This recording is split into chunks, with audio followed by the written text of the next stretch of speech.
menyiapkan hati untuk mengenang, ya, mengenang para pahlawan, mengenang di mana kamu dilahirkan, di mana kamu membaringkan diri, di mana kamu berumah tangga gitu.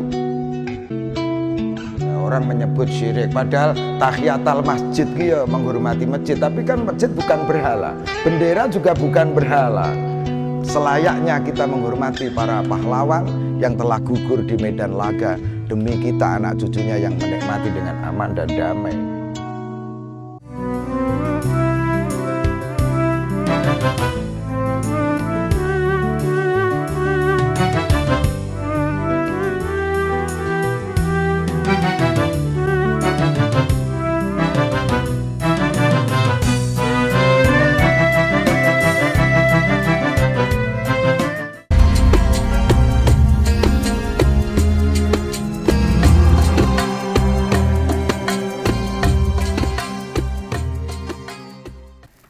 Monggo Pak Kiai, Iya. kita minum bareng-bareng secangkir Kopi hikmah. Lah, reguklah isinya, jangan sekedar terpukau cangkirnya.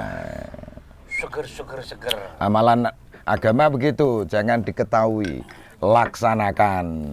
Laksanakan, siap kemudian. Amalkan. Pak Kiai, Iya. ngemeng-ngemeng itu Mas Rofik lagi gambar apa itu? Ya, itu melukis kaligrafi. Filosofi melukis itu Iya. kanvas dalam jemari Kang Rofik, tapi Kang Rofik sendiri dalam kepasrahan adalah kanvas yang berada dalam jemari Tuhan. Wah, seperti itu, jadilah kanvas kehidupan seindah hati yang dimilikinya. Gitu, Pak Trik. Trik, Iya, tolong Pak itu Kiai. dibaca itu kaligrafi itu. Pemirsa, Pak Kiai ngetes saya. Anak saya tuh Pak Kiai, Pinter. pinter Wis mondok ping piro iki? 5 kali. Bagus, tapi Pak Ane.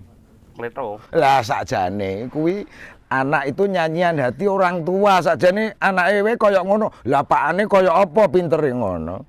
Sakjane itu. Tapi ora-ora zaman.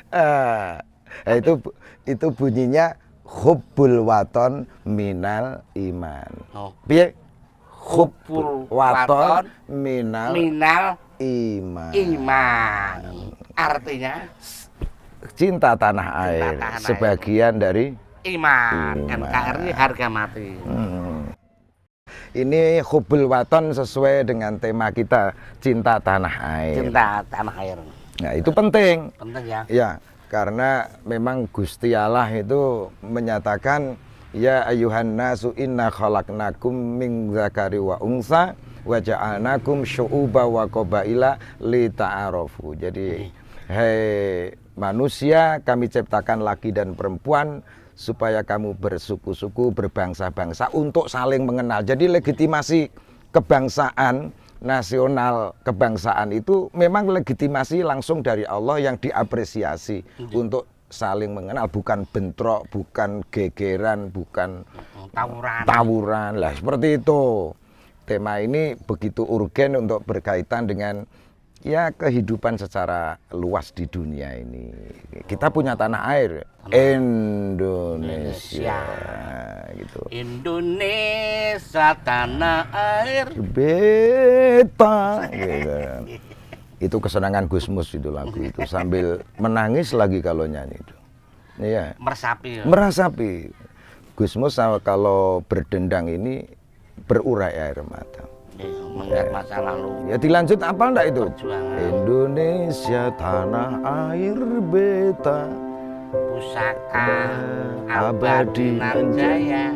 Indonesia sejak dulu kala selalu Puja-puja bangsa.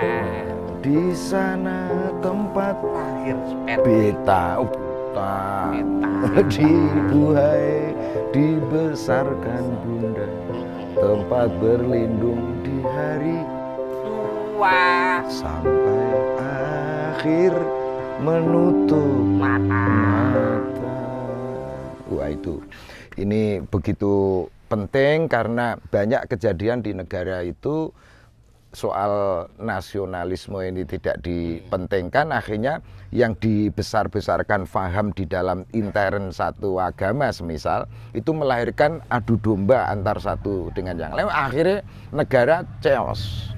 Jadi intinya gini Pak Kiai ya, makna cinta tanah air adalah bagian dari iman ya Pak. Iya.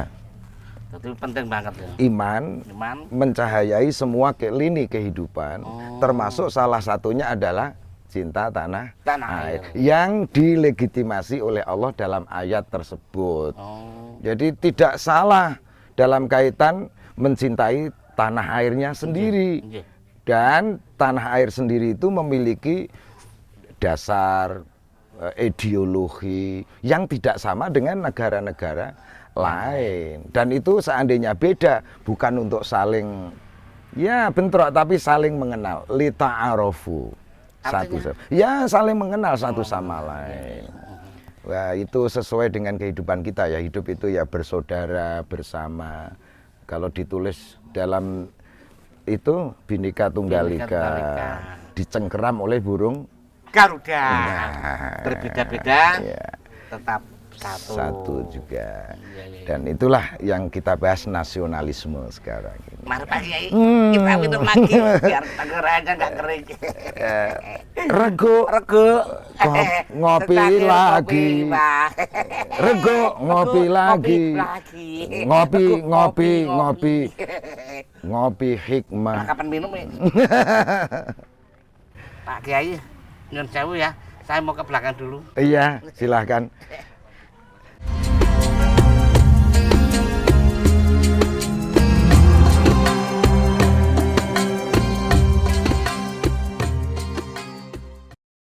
Tema nasionalisme ini penting, sebagaimana Tuhan sendiri sudah mengapresiasi sebagai hamba, tentu harus melakukan apresiasi dalam kaitan cinta tanah air.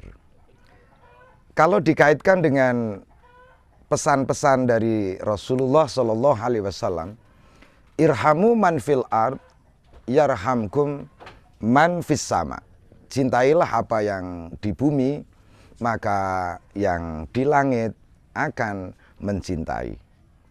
Tentu ini dalil sangat luas, tetapi Tuhan menyatakan syu'uban wa qabaila lita'arofu, ada bingkai bersuku-suku, berbangsa-bangsa. Dan inilah yang akan harus kita pegang secara kuat, bahwa kebangsaan yang kita miliki harus kita rengkuh dengan sepenuh hati. Kita sujud di bumi ini, kita makan melalui tumbuhan di bumi ini, kita membaringkan diri dalam kelelahan dan bekerja di bumi ini, hingga kita akan dipusarakan di tanah air ini. Dalam kaitan nasionalisme merupakan satu keharusan, sehingga masyarakat akan memperoleh perdamaian, ketentraman dalam menempati beserta keluarga, juga handai tolan yang punya keragaman di negeri kita Indonesia. Berapa jumlah keragaman? Sukunya 740. Bahasanya lebih daripada itu, termasuk dialektikanya. Kemudian budayanya, agamanya, kesemuanya itu merupakan keragaman, dan saya sebut mozaik Nusantara. Dan dalam Bhinneka Tunggal Ika itu sudut pandang cinta, dan cinta memandang yang paradok sebagai kesatuan. Sebagaimana juga lukisan dari Kang Rafiq ini, orkestra warna merupakan kesatuan di dalam menemukan gambar yang sebenarnya. Sehingga kadang ada warna hitam sekalipun, itu bukan kesalahan di tangan Kang Rafiq, tetapi nokta hitam, goresan hitam adalah kelengkapan dari semua gambar dalam bingkai yang dia lukis. Demikianlah untuk membaca kehidupan. Ada nokta hitam dalam sejarah, itu bukanlah sebuah kesalahan, tetapi justru menunjukkan kesucian dalam tindakan Tuhan untuk melihat gambar dengan semesta yang tanpa bingkai. Maha suci Tuhan, maha suci Allah, subhanallah. Orang yang punya pandangan ini adalah pandangan keseluruhan. Dan supaya tidak ngoyoworo, maka orang harus membingkai bahwa iman yang mencahayai hati harus turun ke bumi melalui kebangsaan yang kita miliki. Disinilah rahasianya, irhamu man fil ard yarhamkum man fis sama. Cintailah apa yang di bumi, nanti yang di langit akan mencintai. Dan tentu dalil ini begitu banyak dan melimpah. Ar-rahimuna yarhamuhumur rahman. Artinya orang yang penuh cinta akan dicintai oleh yang maha cinta. Dan ini akan selaras lagi dengan la yurham man la yarham. Tidak akan dicintai orang yang tidak mencintai. Assalamualaikum. Wassalam. Wah, tak ngerti. Aduh. Iki nganggo sandal apa iki, Trik? Ini Pak Kiai, ini cinta tanah air. Ini produk dalam negeri. Oh, ini dari ini. Ban ini. Ban, ya. Berarti ini kecerdasan orang kita untuk mengolah ban bekas diubah menjadi sandal. Sandal. Sandal. Bikinan Semarang, lokal asli. Saya sendiri selalu pakai ini. Iya, anti selip. Kalau ini batik. Kalau batik beda lagi filosofinya. Apa tuh? Ya, semuanya makna dari ayat itu bersumber dari ba dan titik. Jadi batik. Ba dan titik. Itu. Pintar Pak Kiai. Aku boleh duduk situ? Iya. Pak Kiai, dan saya ya. Ya. Ini sandalnya, ini sangat luar biasa ini. Langka saya mendapatkanku, tapi sekarang gampang di Semarang sudah banyak. Ya, semoga anak-anak bangsa menciptakan yang mestinya itu limbah diubah menjadi karya yang berguna. Ya, itu mozaik peradaban Nusantara seperti itu. Tuhan memberikan karunia, menantang kita secara akal dan hati untuk diubah menjadi bentuk yang berguna. Nah, itu ciri dari Indonesia.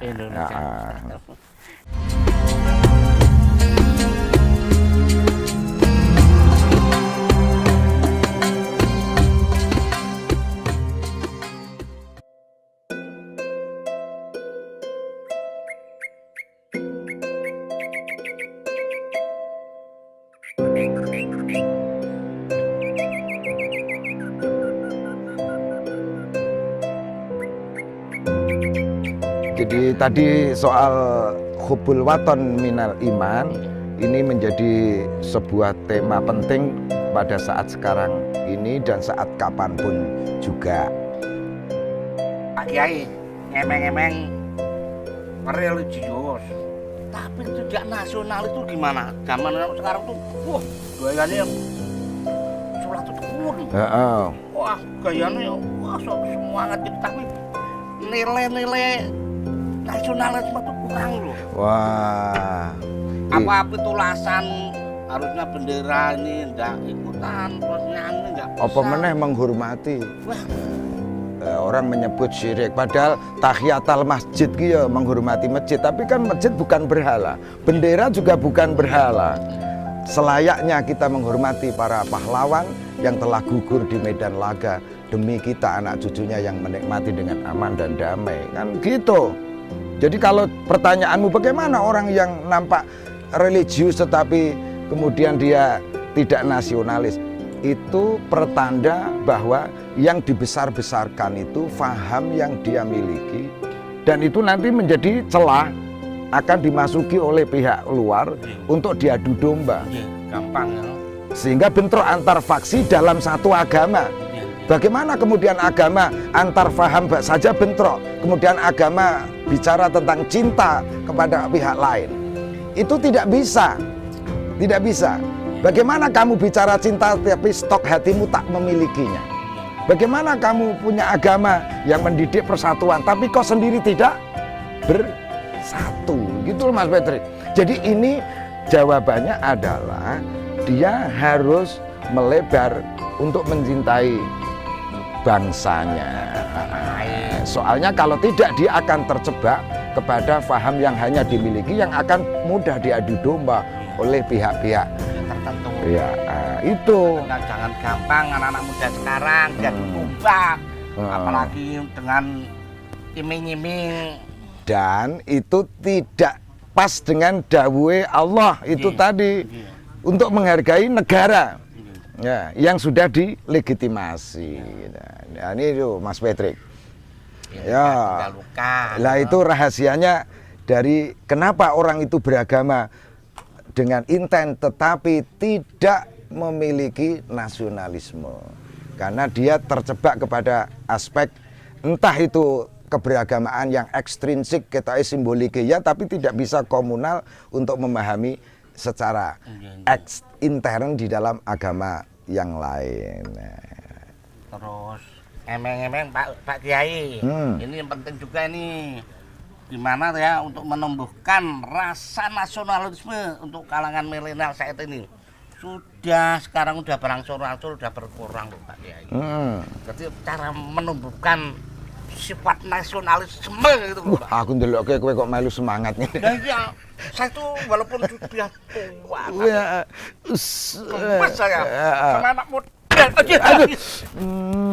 Lah itu untuk anak-anak milenial sekarang ini karena mereka punya hati ya, mereka harus dihidupkan hatinya untuk mengenang di mana para pahlawan telah gugur di medan laga untuk kemerdekaan bangsa. Penting sekali. Dan apa nih Patrick?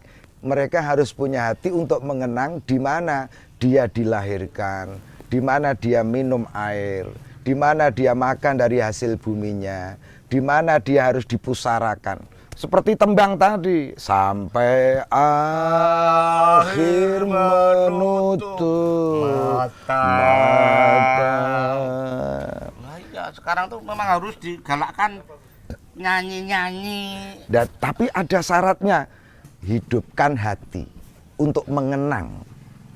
Ya, mengenang para pahlawan pertama, mengenang di mana kamu dilahirkan, di mana kamu membaringkan diri, di mana kamu berupa tangga gitu. Jadi kalau soal ini bersyukur atas bangsa ya harus mengenang itu. Seperti kamu tuh, bagaimana kamu bisa hormat sama mertua karena mengenang istrimu itu dibesarkan dia, dilahirkan. Zaman cilik lora-lora kowe ra mudeng pas ayu-ayune kowe sing ngeloni coba. Kok tahu Pak Kiai. Lah itu kalau mantu ora geduga kurang toto kan gelem ngeloni anake ning wani karo mara mertua. Wah kuwi. Mungkin istri saya ya saya terima kasih. Dapat saya itu mungkin lagi kilap. Sama, anak bisa birrul walidain ya. Itu karena mengenang atas orang tua, ibunya, bapaknya yang melahirkan, yang membesarkan. Itu baru tumbuh takziman wa takriman birrul walidain. Ada orang yang mengenang Nabi, maka lahirlah mahabbah kepada Rasul. Ada yang mengenang nikmat Allah, bersyukur. Pak Kiai, ini pokoknya Patrick ngomong terus ya Pak Tri. Masih mumpung temanya tuh nasionalisme. Sekarang seorang anak muda beli produk-produk dalam negeri. Itu apakah merupakan sebuah apa ya istilahnya ya cinta tanah air atau cinta produk-produk dalam negeri itu? Nah tentu ini berkaitan dengan dinamika perkembangan dunia yang ada. Masing-masing orang harus mengupayakan maju bangsanya sendiri. Lah maju bangsa itu salah satunya adalah seneng membeli produk dalam negeri. Kadang gengsi kok. Gengsi kadang tetangga saya tuh, wah gitu mereknya nara Singapura, Singaparna, apa meneh. Padahal itu bisa saja berbalik karena produk di sini tapi dijual di sana. Kita beli dengan label asing. Lah seperti ini tidak boleh terjadi. Kita ini negeri yang pintar mengolah kehidupan, negeri yang secara cerdas akal hatinya pintar mengolah budaya, seni, produk. Dan itu kebesaran yang harus kita jaga. Ya, anak-anak milenial dengan alat yang ada harus dipakai untuk memberikan satu perhatian, mengangkat lewat konten yang ada, memberitakan bahwa produk kita tidak kalah dengan produk negara lain. Nah, seperti itu. Jadi kita jangan kalah saing dan kecil hati gitu. Kita minum lagi, Pak Kiai. Nah, reguk lagi. Secangkir kopi hikmah.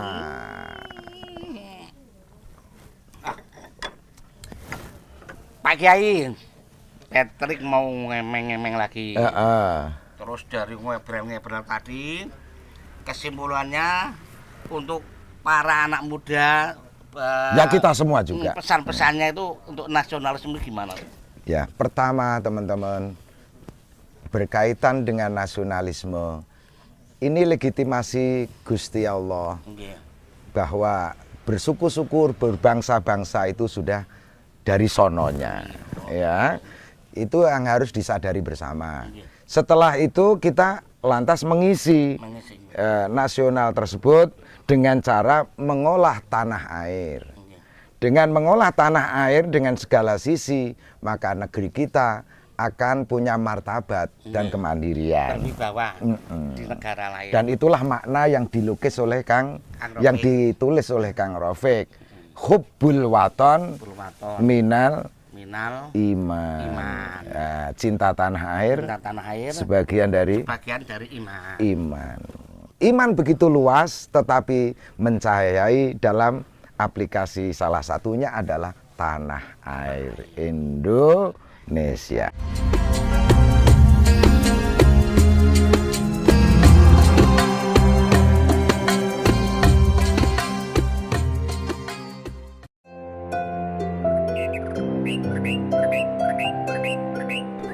Nah, Trik, diambil itu, coba lukisannya. Siap. Ya. Siap, Pak Kiai. Ambil itu. Lagi penasaran. Ingin saya Mas Rafiq, ambil.